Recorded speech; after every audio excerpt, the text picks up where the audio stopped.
សូមឲ្យអបួងសួងអើយប្រគុណខ្ញុំឲ្យបងអង្គអត់ទេវតា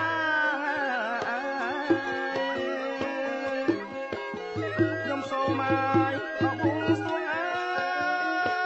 យប្រគុណខ្ញុំឲ្យបងអង្គអត់ទេវតា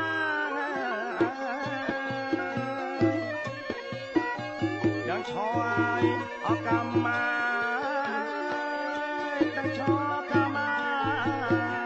គឺទាំងអ5 3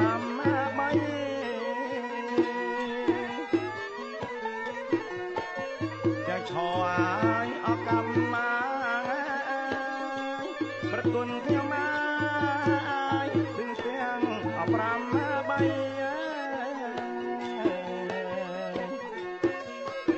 យ៉ាងឆ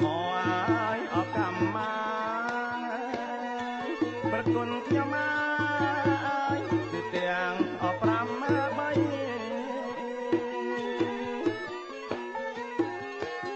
ជំនួនឲ្យជូនមកអើយប្រគុណខ្ញុំមកសូមជួយឲ្យពរជ័យ